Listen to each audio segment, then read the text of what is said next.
একটু একা হয়ে বসুন, দরজায় ছিটকিনি লাগিয়ে নিন। আজকের গল্পটা খুব ব্যক্তিগত, আমার জীবনের এক গভীর গোপন অধ্যায়ের কথা। এমন কিছু অনুভূতির কথা যা হয়তো অনেকের জীবনেই আছে, কিন্তু মুখে বলার সাহস খুব কম মানুষই দেখায়। আমি অনুরাধা। আমার বাড়ি নদিয়া জেলায় একটা ছোট মফস্বল শহরে। আমার জীবনের গল্পটা বলতে গিয়ে বুকের ভেতরটা আজও কেমন শিরশির করে ওঠে। জানি না কতটুকু বোঝাতে পারবো, কিন্তু বিশ্বাস করুন, আমার প্রতিটি শব্দ আমার হৃদয়ের গভীর থেকে উঠে আসা। এই পৃথিবীতে কিছু সম্পর্ক থাকে যা সমাজের অলিখিত নিয়মের বেড়াজাল পেরিয়ে এক অন্যরকম আকর্ষণে জড়ায়। আমার জীবনেও তেমনটাই হয়েছিল। আজ থেকে প্রায় 10 বছর আগের কথা। আমার তখন সবে নতুন বিয়ে হয়েছে। 17 বছর বয়সে বিয়ে, শ্বশুরবাড়িতে সব কিছুই অচেনা, নতুন। স্বামী সুদীপ্ত একটি সরকারি অফিসের চাকুরে। কাজের সূত্রে তাকে প্রায়শই বাইরে বাইরে থাকতে হতো। মাসখানেক হয়তো বাড়িতে, তো তারপর আবার মাসের পর মাস অন্য জেলায়। নতুন বউ, নতুন সংসার, অচেনা পরিবেশ। স্বামীর অনুপস্থিতিটা খুব কষ্ট দিত। দিনের পর দিন একা ঘরে শুয়ে কাটানো, কারোর সঙ্গে মন খুলে কথা বলারও যেন সুযোগ পেতাম না। শ্বশুর শাশুড়ি ছিলেন ভালো মানুষ, কিন্তু তাদের নিজেদের জগৎ ছিল। শাশুড়ি সারা দিন পুজো আর্চা আর সংসারের খুঁটিনাটি নিয়ে ব্যস্ত থাকতেন, আর শ্বশুরমশাই তার বন্ধুদের নিয়ে সন্ধ্যায় আড্ডা দিতে বসতেন। তাদের ভালোবাসা হয়তো ছিল, কিন্তু সেটা যেন আমার একাকিত্ব ঘোচানোর জন্য যথেষ্ট ছিল না। বাড়িতে একজনই ছিল আমার কাছাকাছি বয়সের, আমার দেবর, সুদীপ্তের ছোট ভাই অর্ক। তখন সবে কলেজে ভর্তি হয়েছে। ছিপছিপে গড়ন, ফর্সা গায়ের রং, চোখে চশমা। মুখটা দেখতে বড্ড নিরীহ লাগত, কিন্তু ওর চোখের দিকে তাকালে কেমন যেন একটা অদ্ভুত অনুভূতি হতো। প্রথম প্রথম আমি ওকে এড়িয়ে চলতাম। নতুন বউ, দেবরদের সাথে একটু দূরত্ব বজায় রাখতেই হয়, এটাই তো নিয়ম। শাশুড়িও মাঝে মাঝে বলতেন, অর্ক, বৌদির সাথে একটু কম মিশবি, নতুন মেয়ে, লোকে কি বলবে। আমি মনে মনে স্বস্তি পেতাম, কিন্তু প্রকৃতির নিয়ম বড় অদ্ভুত।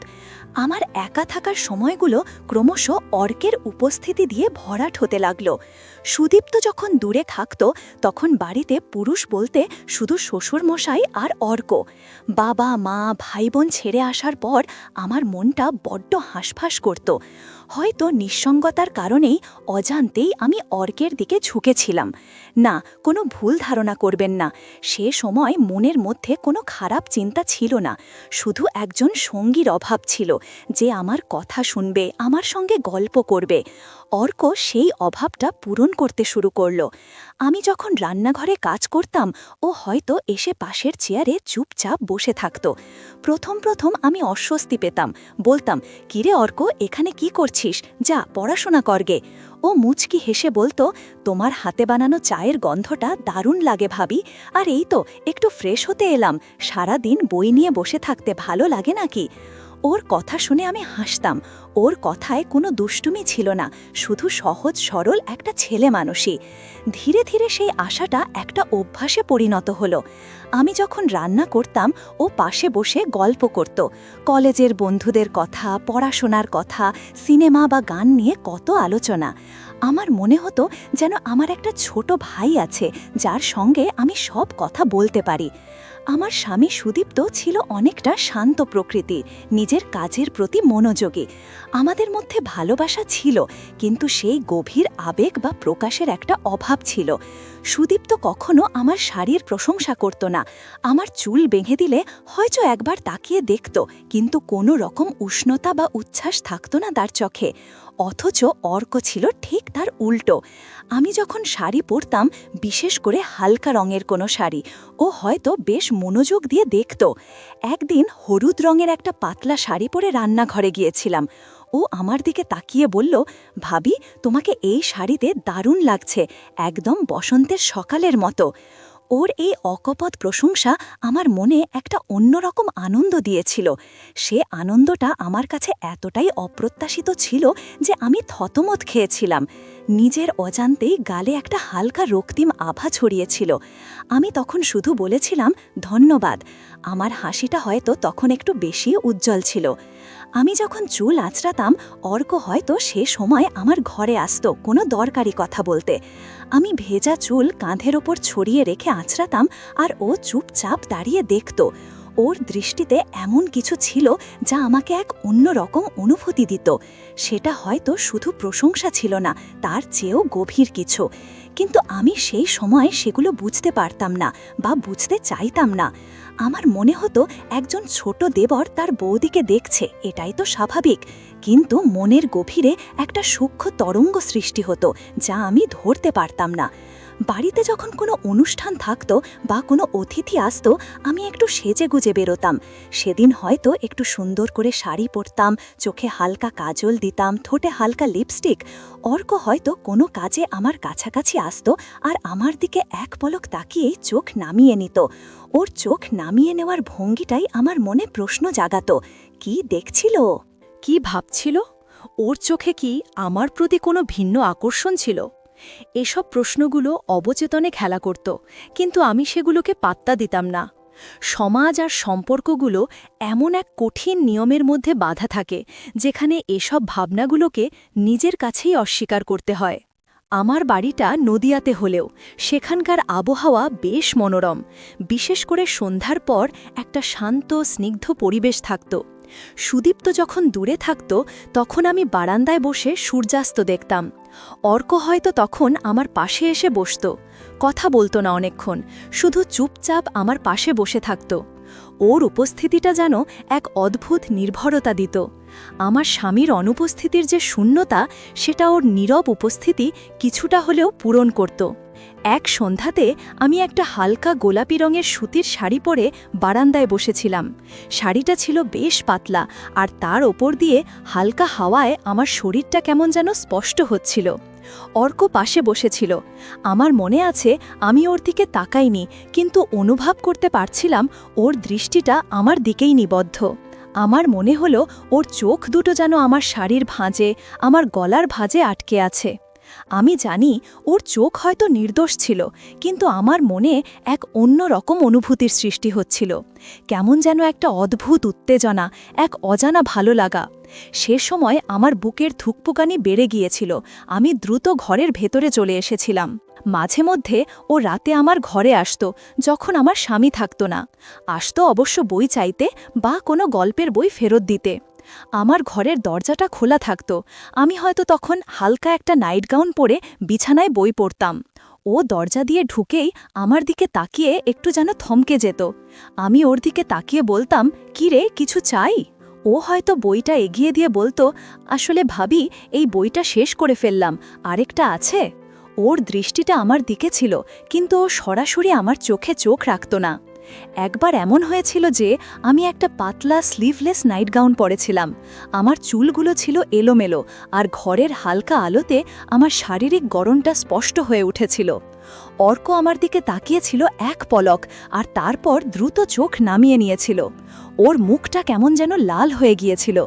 আমি সেটা দেখে একটু অবাক হয়েছিলাম, কিন্তু কিছু বলিনি, শুধু ওর দিকে তাকিয়ে মুচকি হেসেছিলাম। ওই হাসিটার মধ্যে কি কোনো ইঙ্গিত ছিল, নাকি শুধু সহজ সরল একটা হাসি? আজ আমি সেটার ব্যাখ্যা দিতে পারবো না। আসলে মানুষের মন বড়ই জটিল। বিশেষ করে যখন একাকিত্ব গ্রাস করে, তখন সামান্য একটু সহানুভূতি, একটু মনোযোগও অনেক বড় মনে হয়। আমার জীবনে তখন এমনই একটা পরিস্থিতি ছিল। অর্ক যখন আমার পাশে থাকত, কথা বলতো, তখন মনে হতো যেন আমি একা নই। হয়তো এটাই ছিল আমার মনের দুর্বলতা। আমাদের সম্পর্কের মোড় ঘুরতে শুরু করল যখন সুদীপ্তের বিদেশে পোস্টিং হল। অফিসের কাজে সে প্রায় বছরখানেক বিদেশেই থাকবে।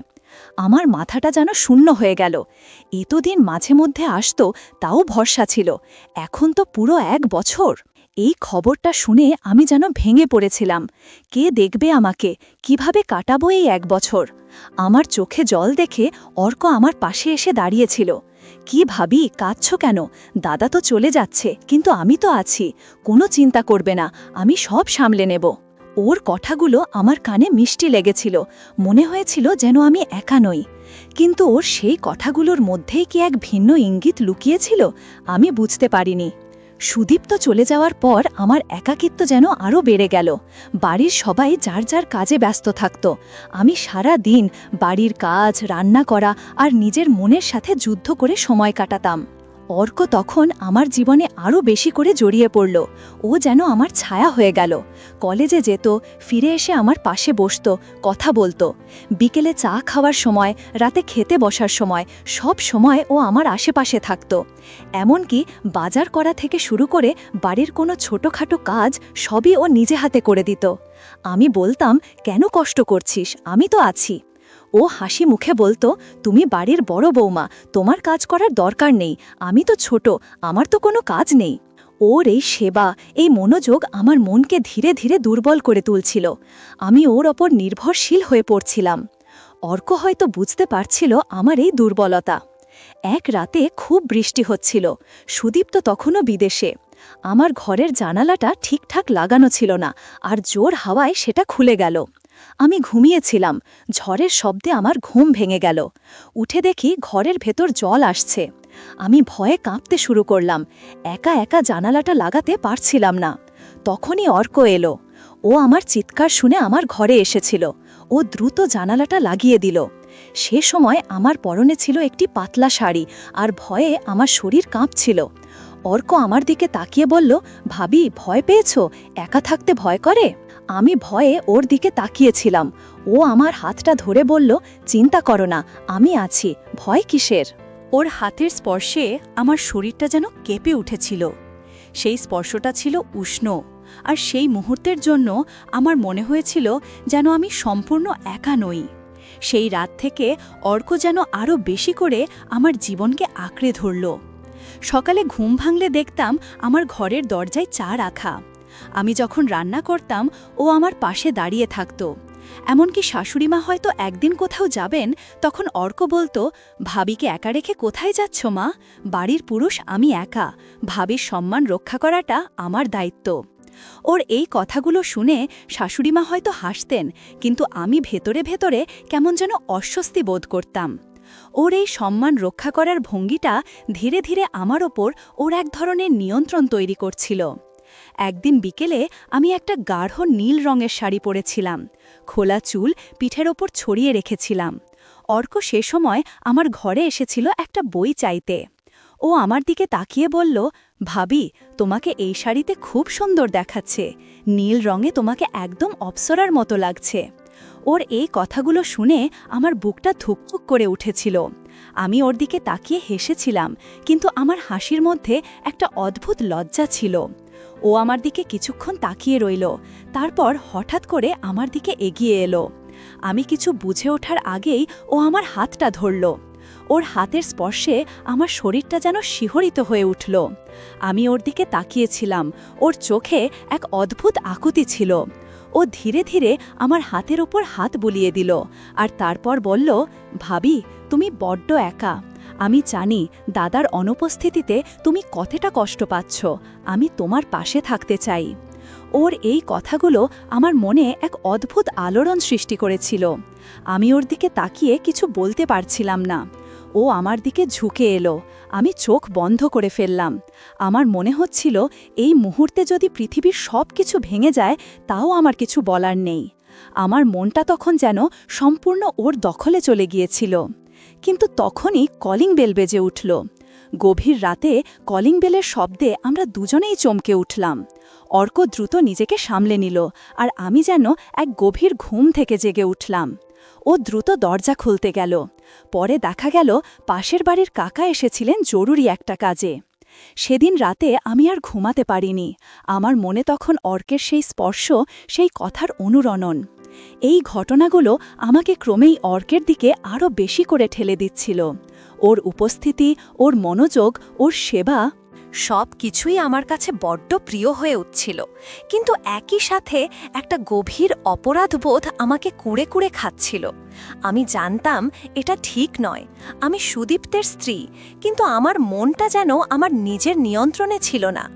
অর্ক ধীরে ধীরে আমার জীবনকে নিয়ন্ত্রণ করতে শুরু করলো। আমি কোথায় যাব, কি করব, কি পরব, এসব নিয়েও ওর একটা অলিখিত মতামত থাকত। আমি যখন কোনো বন্ধু বা আত্মীয়ার বাড়ি যেতাম, ও হয়তো বলতো, ভাবি, ওখানে বেশি কথা বলার দরকার নেই, লোকে কি ভাববে, তুমি তো বাড়ির বড় বৌমা, তোমার একটা সম্মান আছে। ওর এই সম্মান রক্ষার কথাগুলো আমার কানে প্রথমে ভালো লাগলেও পরে মনে হতো এটা ওর নিয়ন্ত্রণের একটা অজুহাত। আমার মনে হতো ও কি আমাকে ভালোবাসে, নাকি শুধু আমার ওপর একটা অধিকার প্রতিষ্ঠা করতে চাইছে। একদিন শাশুড়ি মা আমাকে বাজারের জন্য কিছু টাকা দিলেন। আমি বাজারে যাচ্ছিলাম। অর্ক আমার সাথে গেল। বাজারে একজন পরিচিত লোক আমাকে দেখল আর জিজ্ঞেস করল, কেমন আছো বৌমা, সুদীপ্ত কেমন আছে? অর্ক সে সময় আমার দিকে তাকিয়ে একটু গম্ভীর হয়ে গেল। লোকটা চলে যাওয়ার পর ও আমার দিকে তাকিয়ে বলল, ভাবে, তুমি কি ওই লোকটার সাথে কথা বলছিলে? তোমার কি মনে হয় এটা ঠিক? লোকে কি বলবে?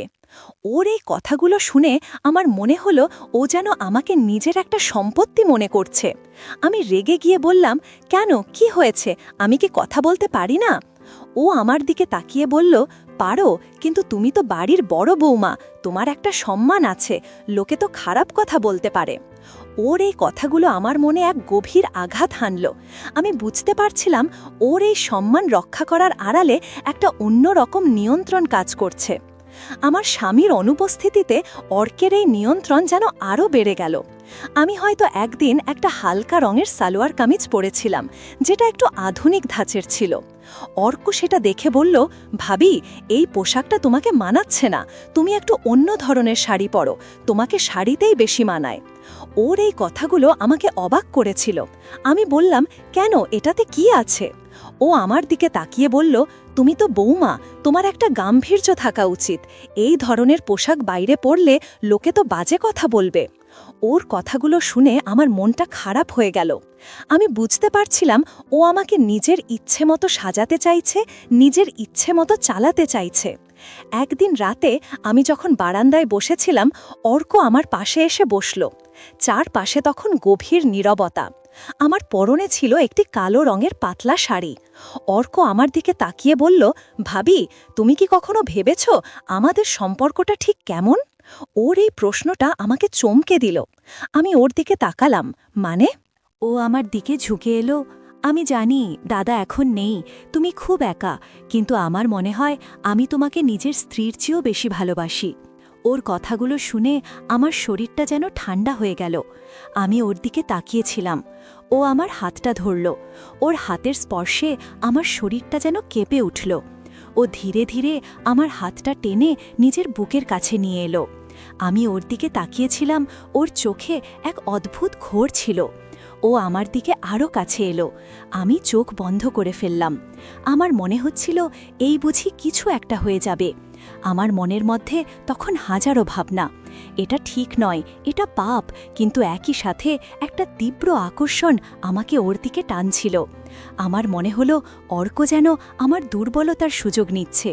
ও জানে যে আমি একা, অসহায়, আর সেই সুযোগেই ও আমার ওপর নিজের আধিপত্য বিস্তার করতে চাইছে। কিন্তু আমার মনটা যেন ওর এই আকর্ষণকে অস্বীকার করতে পারছিল না। আমার বুকের ভেতরটা ধুকপুক করছিল। আমি জানি এই সম্পর্কটা কোনো দিন আলোর মুখ দেখবে না, সমাজের চোখে এটা একটা পাপ, কিন্তু আমার মনটা তখন যেন সেই পাপের দিকেই ঝুঁকছিল। সেই রাতে অর্ক আমার পাশে বসে অনেক কথা বলল। ও বলল কিভাবে ও আমাকে প্রথম দিন থেকে ভালোবেসেছে, কিভাবে ও আমার জন্য নিজের জীবন উৎসর্গ করতে প্রস্তুত।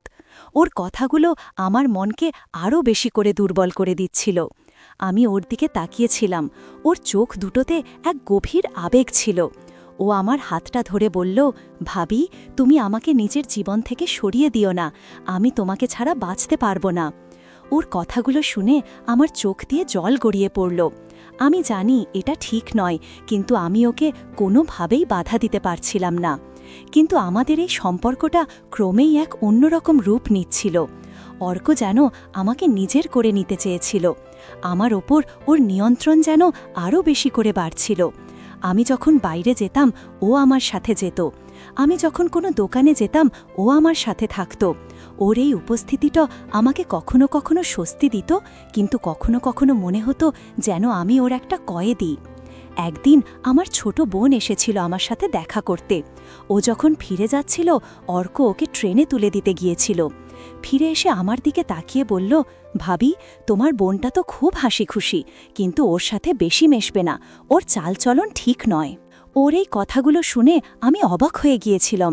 কেন, কি হয়েছে ওর?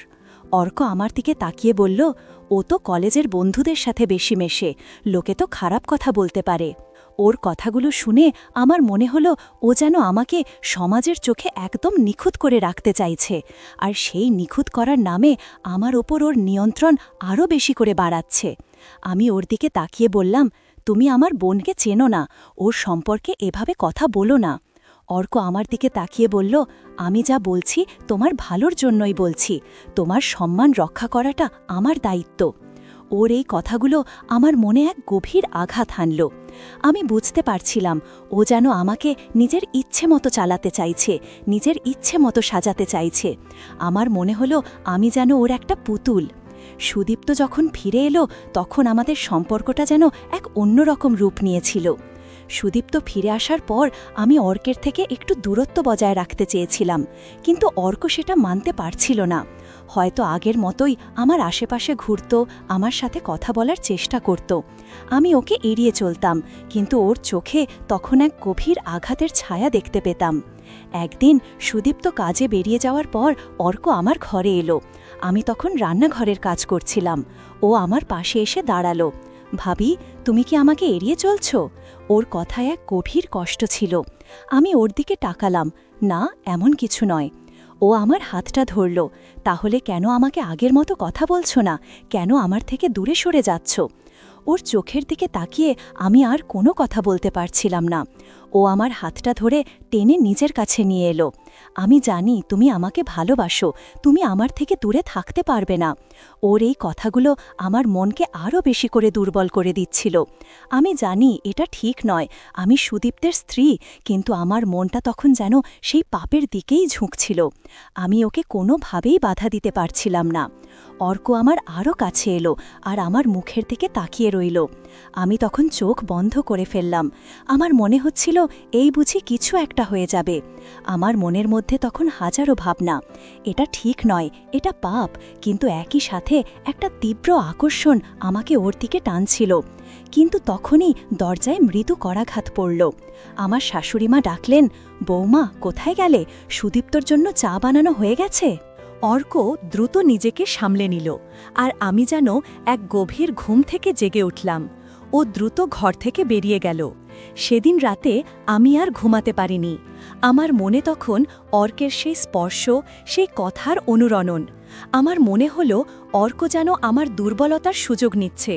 ও জানে যে আমি একা, অসহায়, আর সেই সুযোগেই ও আমার ওপর নিজের আধিপত্য বিস্তার করতে চাইছে। কিন্তু আমার মনটা যেন ওর এই আকর্ষণকে অস্বীকার করতে পারছিল না। আমার বুকের ভেতরটা ধুকপুক করছিল। আমি জানি এই সম্পর্কটা কোনোদিন আলোর মুখ দেখবে না, সমাজের চোখে এটা একটা পাপ, কিন্তু আমার মনটা তখন যেন সেই পাপের দিকেই ঝুঁকছিল। আমার এই দোটানা, এই মানসিক টানাপোড়েন আমাকে ভেতরে ভেতরে শেষ করে দিচ্ছিল। আমি সুদীপ্তকে ভালোবাসতাম, কিন্তু অর্কের প্রতি আমার মনের একটা অন্যরকম দুর্বলতা তৈরি হয়ে গিয়েছিল। ও আমার একাকিত্ব ঘোচাতে এসেছিল, কিন্তু সেই ঘোচাতে গিয়েই ও আমার ওপর নিজের আধিপত্য বিস্তার করতে শুরু করেছিল। একদিন রাতে যখন সুদীপ্ত গভীর ঘুমে আচ্ছন্ন, অর্ক আমার ঘরে এলো। আমি তখন বিছানায় শুয়েছিলাম। ও আমার পাশে এসে বসল। ভাবি, আমি তোমাকে ছাড়া থাকতে পারছি না। ওর কথাগুলো শুনে আমার শরীরটা যেন কেঁপে উঠল। আমি ওর দিকে তাকালাম। ওর চোখে এক গভীর আকুতি ছিল। ও আমার হাতটা ধরল আর আমার মুখের দিকে তাকিয়ে রইল। আমি চোখ বন্ধ করে ফেললাম। আমার মনে হচ্ছিল এই বুঝি কিছু একটা হয়ে যাবে। আমার মনের মধ্যে তখন হাজারো ভাবনা। এটা ঠিক নয়, এটা পাপ, কিন্তু একই সাথে একটা তীব্র আকর্ষণ আমাকে ওর দিকে টানছিল। কিন্তু তখনই আমার মনে হলো, আমি কি করছি? আমি কেন নিজের জীবনকে এভাবে নষ্ট করছি? আমি কেন নিজের সম্মানকে এভাবে বিকিয়ে দিচ্ছি? আমি দ্রুত চোখ খুললাম আর অর্কের হাতটা সরিয়ে দিলাম।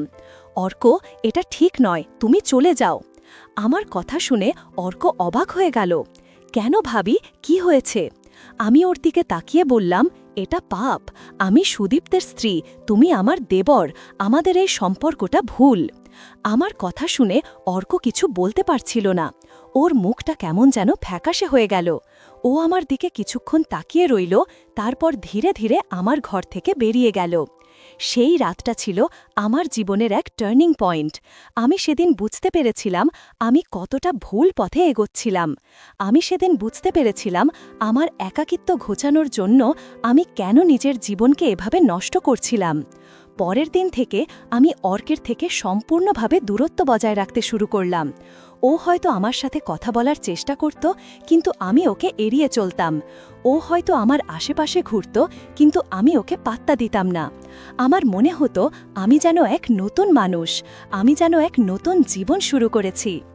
অর্কও ধীরে ধীরে বুঝতে পারছিল যে আমি ওর থেকে দূরে চলে যাচ্ছি। ও হয়তো প্রথমে একটু রেগে গিয়েছিল, কিন্তু পরে ও আমার এই পরিবর্তনকে মেনে নিয়েছিল। ও আর আমার আশেপাশে ঘুরত না, আমার সাথে কথা বলার চেষ্টা করত না। ও যেন নিজের জীবনে ফিরে গিয়েছিল। সুদীপ তো আমার এই পরিবর্তন লক্ষ্য করেছিল। ও আমাকে জিজ্ঞেস করত, কি হয়েছে তোমার, তুমি কি আগের মতো হাসি খুশি নেই? আমি ওর দিকে তাকিয়ে হাসতাম, না, এমন কিছু নয়, আমি তো ভালোই আছি। আমি ওকে কিছু বলতে পারিনি। আমি জানতাম এই কথাগুলো ওকে কষ্ট দেবে। এরপর ধীরে ধীরে সময় বয়ে গেছে। অর্ক কলেজ শেষ করে অন্য শহরে চাকরি নিয়ে চলে গেছে। এখন ওর সাথে আমার খুব কমই দেখা হয়। আমার জীবনটা এখন অনেকটা স্বাভাবিক। সুদীপ্ত আর আমার এখন একটা ফুটফুটে মেয়ে আছে। আমি এখন একজন মা। আমার জীবনে এখন আর সেই একাকিত্ব নেই। আজ যখন আমি এই গল্পটা বলছি, তখন আমার মনে হয় মানুষের মন বড়ই দুর্বল। বিশেষ করে যখন একাকিত্ব গ্রাস করে, তখন সামান্য একটু সহানুভূতি, একটু মনোযোগও অনেক বড় মনে হয়। আর সেই দুর্বলতার সুযোগ অনেকেই নেয়। অর্ক আমার সেই দুর্বলতার সুযোগ নিয়েছিল। ও আমাকে নিজের করে নিতে চেয়েছিল, আমার উপর নিজের আধিপত্য বিস্তার করতে চেয়েছিল। কিন্তু আমি শেষ পর্যন্ত নিজের জীবনকে, নিজের সম্মানকে রক্ষা করতে পেরেছিলাম। জীবন আমাদের অনেক কিছু শেখায়। আমার জীবনের এই অধ্যায়টা আমাকে শিখিয়েছে যে সম্পর্কের সীমা অতিক্রম করা উচিত নয়। সমাজের কিছু অলিখিত নিয়ম থাকে যা আমাদের মেনে চলা উচিত। আর সবচেয়ে বড় কথা, নিজের দুর্বলতার সুযোগ অন্য কাউকে নিতে দেওয়া উচিত নয়। নিজের সম্মান, নিজের আত্মমর্যাদা সবার আগে। এই গল্পটা হয়তো অনেকের কাছে অস্বস্তিকর মনে হতে পারে, কিন্তু আমি বিশ্বাস করি জীবনের এমন কঠিন সত্যগুলো সামনে আনা প্রয়োজন। আশা করি আমার গল্পটা থেকে আপনারা কিছু শিখতে পারবেন। নিজের জীবনের প্রতি, নিজের সম্পর্কের প্রতি যত্নশীল হবেন। প্রতিটি সম্পর্কেই যেন শ্রদ্ধাবোধ এবং পারস্পরিক সম্মানের একটা সীমারেখা থাকে, যা অতিক্রম করলে শুধু অশান্তিই আসে। সবার জীবন যেন সুখের আর শান্তির হয়, এই কামনাই করি। আমার এই জীবন কাহিনী হয়তো অনেকের কাছে অনুপ্রেরণা হয়ে থাকবে, আবার অনেকের কাছে সতর্কবার্তা। যে যাই ভাবুক না কেন, আমি আমার জীবনের এই চরম সত্যটা বলতে পেরে আজ অনেক হালকা বোধ করছি। ধন্যবাদ।